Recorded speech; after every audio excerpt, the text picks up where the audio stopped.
Hello बच्चों, जय हीरा classes में आपका स्वागत है। आज के इस वीडियो में हम लोग कक्षा 9 के प्रथम अध्याय संख्या पद्धति से संबंधित प्रश्नावली 1.3 के प्रथम और दूसरे सवाल के हल के बारे में अध्ययन करेंगे। देखिए, पहला प्रश्न इस प्रकार है, निम्नलिखित भिन्नों को दशमलव रूप में लिखिए और बताइए कि प्रत्येक का दशमलव प्रसार किस प्रकार का है। तो ये सब भिन्न है, फ्रैक्शन है, इसे दशमलव में लिखना है और फिर किस प्रकार का दशमलव प्रसार है उसके बारे में बताना है। तो आइए एक एक करके हल करते हैं। यहाँ जो है, देखिए दिया गया जो भिन्न है वो 36/100 है, ठीक है।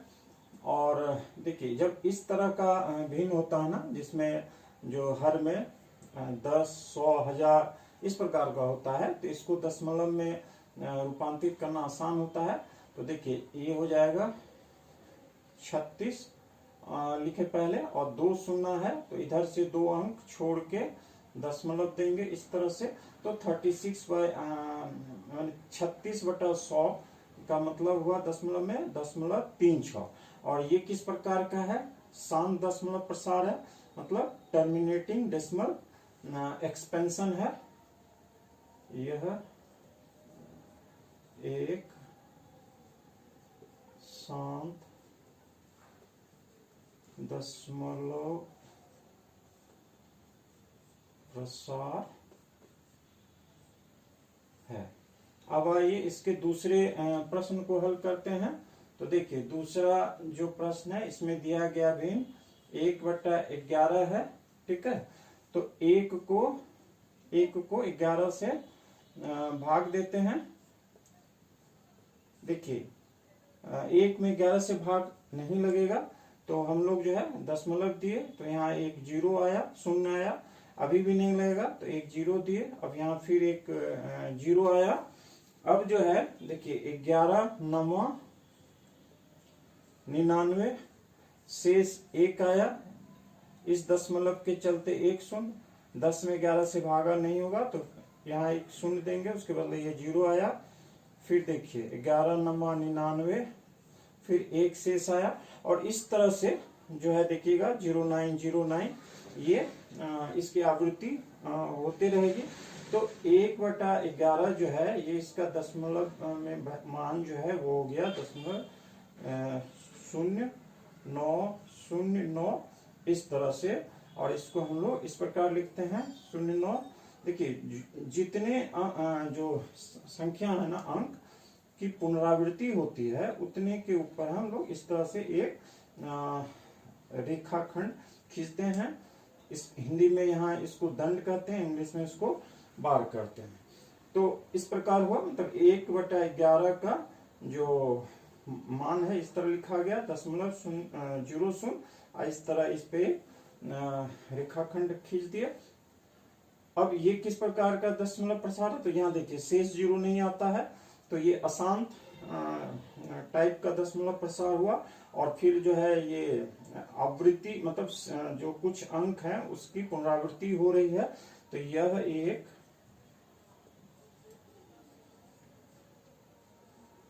अशांत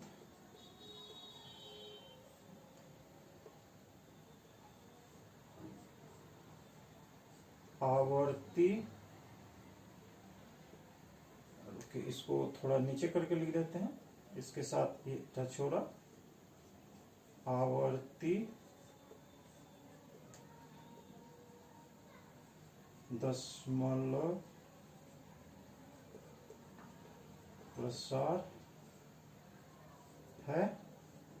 और अशांत का मतलब हुआ नॉन टर्मिनेटिंग, आवर्ती का मतलब हुआ रिकरिंग, ठीक है। तो यह एक non terminating recurring decimal expansion है। और अशांत की जगह हिंदी में अनवसानी भी हम लोग लिखते हैं, अनवसानी भी लिखा जाता है। और आवर्ती की जगह कई जगह पुनरावर्ती भी लिखा जाता है। तो थोड़ा आसान शब्द हम लोग लिखे, ठीक है, इसलिए कंफ्यूज नहीं होना है। और हिंदी में चूंकि आप हिंदी में माध्यम के बच्चों के लिए हिंदी में ये बता रहे हैं, तो जब उत्तर लिखिएगा तो इसमें हिंदी में ही शब्द लिखिए। इंग्लिश में जो कुछ हम बोलते हैं तो वो समझने के लिए, ताकि आप ये जाने कि इसका इंग्लिश जो है शब्द क्या इसके बदले उपयोग होता है, ताकि आगे जब इंटरमीडिएट ये समझ जाए तो वहां जब फिर इंग्लिश में जो है गणित बनाइएगा, मैथ बनाइएगा, तो दिक्कत नहीं होगी। ये जो अनकॉन्शियस माइंड में ये शब्द सब होंगे, वहां सुविधा होगा उससे। तो अब आइए तीसरा जो सवाल है उसको हल करते हैं। देखिए ये है आपको 4 सही 1/8। अब ये मिश्रित भिन्न है, इसको विषम भिन्न में बदलिए तो 8 चौक 32, 1 33, 33/8 हुआ। ठीक है, अब आइए 8 से 33 में भागा दीजिए। देखिए ये रफ, ये जो इसका हम लोग इस तरह भागा देके दशमलव में मान निकालते हैं, ये रफ वर्क नहीं है, इसके साथ अटैच है, इसलिए जब हल कीजिएगा तो यहाँ पे ये भागा भी दिखाना है। ठीक है, तो देखिए 8 चौक 32, यहाँ 1 शेष आया, दशमलव दिए, शून्य हुआ, 8 का 8।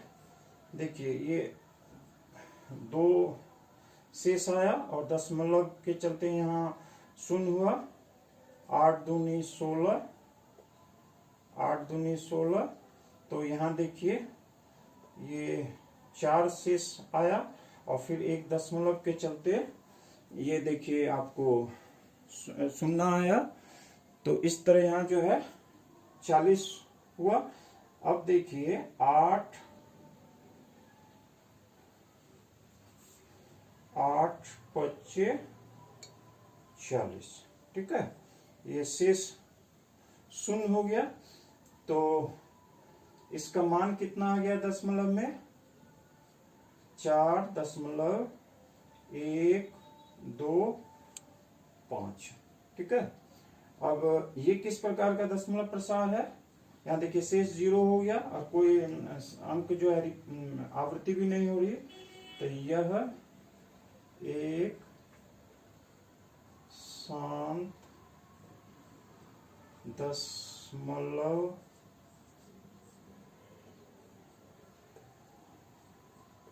प्रसार है। ठीक है, अब आइए तीसरे सवाल को हल कर, चौथे सवाल को हल करते हैं। तो इसको जो है यहाँ पे जगह बना लेते हैं।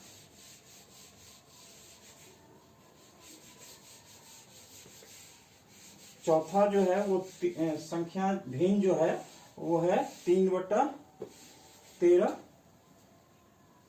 देखिए 3/13। ठीक है, अब 3 में जो है 13 से भागा दिया जाए। 3 में 13 से नहीं होगा, दशमलव देंगे, शून्य आएगा, 13 दूनी 26। देखिए शेष 4 आया, दशमलव के चलते एक शून्य हुआ, 13 39।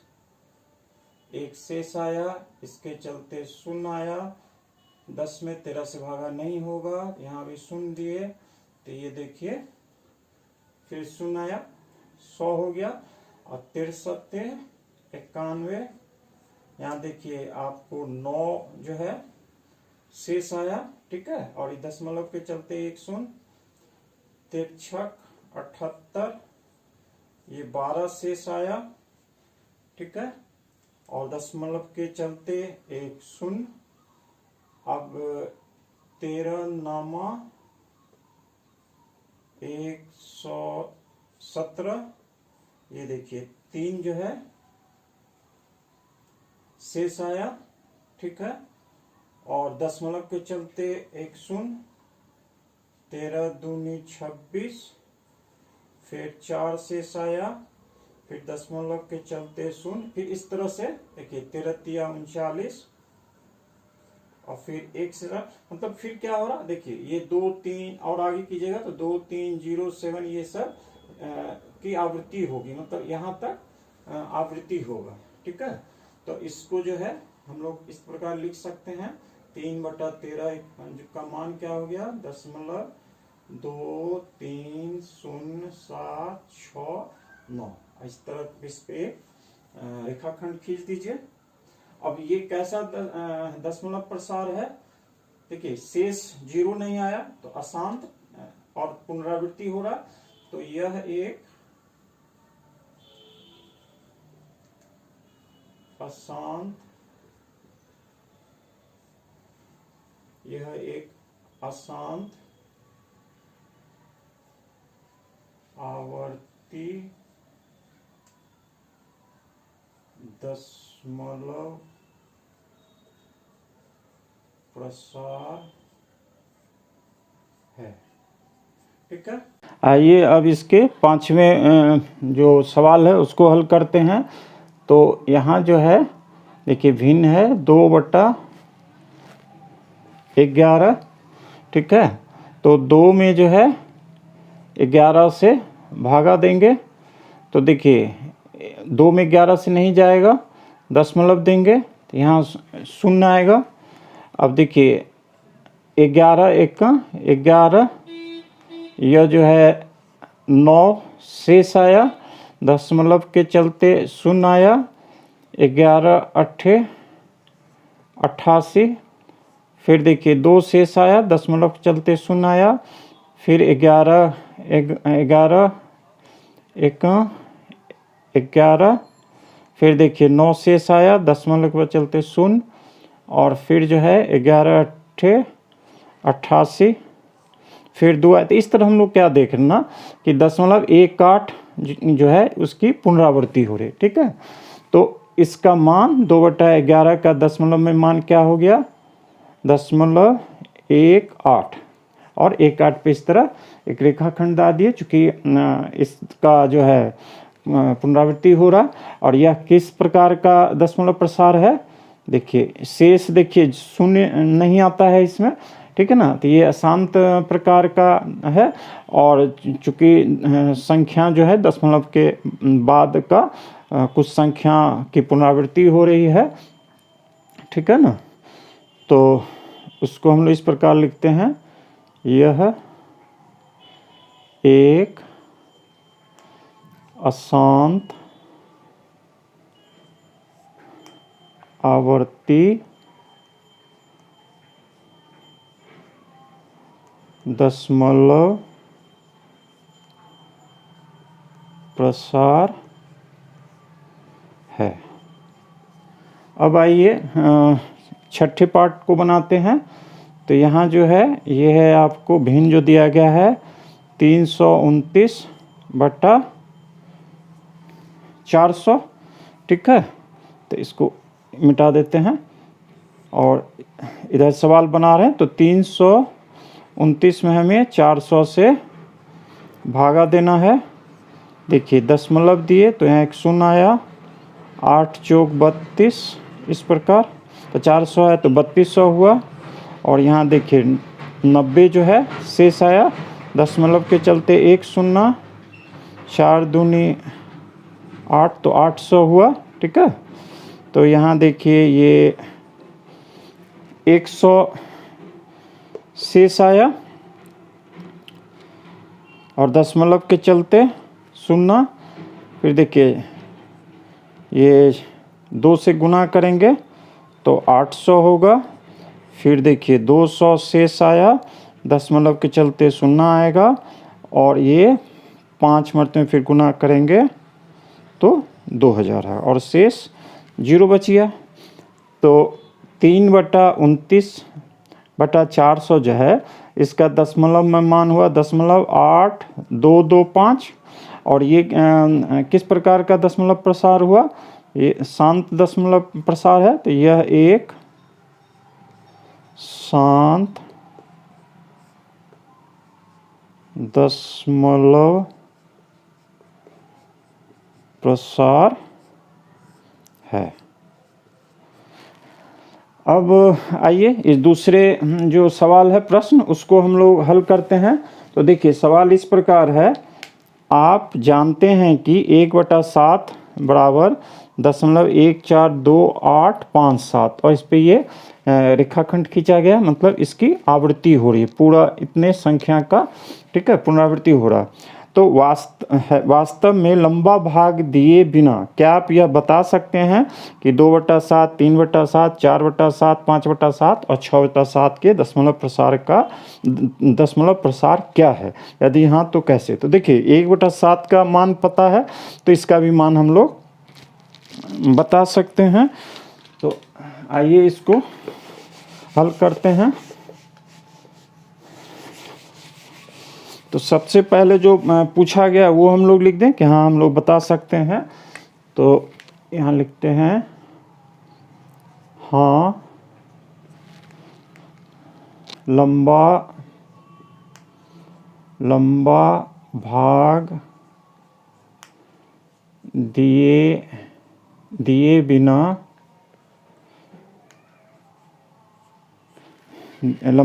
दिए बिना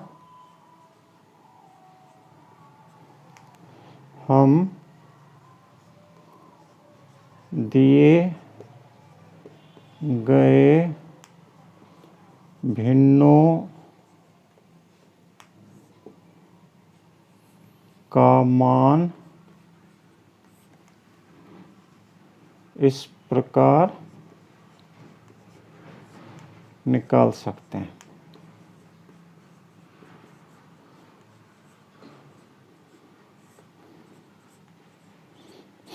तो यहाँ मान लिखे हैं, आप दशमलव प्रसार भी लिख सकते हैं, ठीक है। तो देखिए पहला जो है हमारा क्या है, 2/7, 2/7 का हमें दशमलव प्रसार निकालना है और 1/7 का पता है। तो इसको देखिए इस तरह से लिख सकते हैं, 2 गुना 1/7, यानी 2 गुना 1/7 का देखिए वहाँ मान जो है वो लिखिए 1, 4, 2, 8, 5, 7, ठीक है। अब 2 से इसमें गुना कर दीजिए। तो देखिए 7 दूनी 14 के 4 हो गया, हाथ में चाहिए 5 दूनी 10, 11 के 1 हाथ में चाहिए 1, 8 दूनी 16, 17 के 7 हाथ में चाहिए 1, 2 दूनी 4, 1, 5, 4 दूनी 8 और 2। और ये यहाँ देखिए छूट गया, इस पर एक रेखाखंड खींचना है चूँकि रिपीट हो रहा, ठीक है। तो यहाँ भी इस तरह से एक रेखाखंड खींच देंगे, ठीक ना। अब आइए 3/7 का मान निकाल लें। 3/7 इसी प्रकार 3 गुना 1/7 और 3 गुना 1/7 का जो मान है वो लिखिए 0.142857, ठीक है। इस वैल्यू की पुनरावृत्ति हो रही, तो इस तरह रेखाखंड खींच दिए और इसको 3 से गुना कर दीजिए। देखिए 7 तिया 21 के 1 हाथ में चाहे 2, 5 तिया 15 2, 17 के 7 हाथ में चाहे 1, 8 तिया 24 1, 25 के 5 हाथ में बचा 2, 3 दूनी 6, 2 8 और यहाँ पे देखिए यहाँ पे हो जाएगा आपको 4 तिया 12 के 2 हाथ में चाहिए 1 और 3 1 4, इस प्रकार, ठीक है। 3/7 का वैल्यू मिल गया। इसी प्रकार 4/7 बराबर हो जाएगा, देखिए 4 गुना 1/7 है ना, और ये हो जाएगा आपको 4 गुना, इसका वैल्यू डाल दीजिए 1/7 का, तो 1 4 2 8 5 7 और इसको गुना कर दीजिए। तो देखिए 7 चौक 28 के 8 हाथ में चार 2, 5 चौक 20, 22 के 2 हाथ में चार 2, 8 चौक 32 2, 34 4 हाथ में चार 3, 8 3 11 के 1 हाथ में चार 1, 4 चौक 16, 17 के 7 हाथ में चार 1 और 4 1 5, ये हो गया, ठीक है। अब जो है आइए इधर बना लेते हैं 5/7 और 6/7 का वैल्यू। देखिए ये 5/7 इसी प्रकार 5 गुना 1/7, 5 गुना 1 4 2 8 5 7 ये हुआ। अब इसको 5 से गुना कर लीजिए। तो देखिए 7 5 35 के 5 हाथ में बचा 3, 5 25 3 28 के 8 हाथ में बचा 2, 8 5 40 2 42 के 2 हाथ में बचा 4, 5 दूनी 10 4 14 के 4 हाथ में बचा 1 और 14 25 70 1 71। इस प्रकार इसका वैल्यू निकाल लिए। और लास्ट में 6/7 तो 6 गुना 1/7, ठीक है। 6 गुना देखिए 1 4 2 8 5 7 ये आवृत्ति हो रहा। अब इसको गुना कर दीजिए। तो देखिए 7 25 35 7 6 42 के 2 4 है, 6 25 30 34 के 4 हाथ में बचा 3, 8 6 48 और 3 51 के 1 हाथ में बचा 5, 6 दूनी 12 5 17 के 7 हाथ में बचा 1 और देखिए 6 चौक 24 25 के 5 हाथ में बचा 2 6 2 8। तो इस प्रकार हम लोग इसे भी हल किए। आपको हमारा यह वीडियो अगर पसंद आया हो तो कृपया लाइक करें। जो भी न्यू व्यूअर्स हमारे चैनल को सब्सक्राइब करें, बेल आइकन भी अवश्य दबाएं, क्योंकि मैं नया वीडियो जो है कक्षा 9 का क्रमवार देता रहूँगा और उससे आपको नोटिफिकेशन तुरंत प्राप्त होगी। धन्यवाद।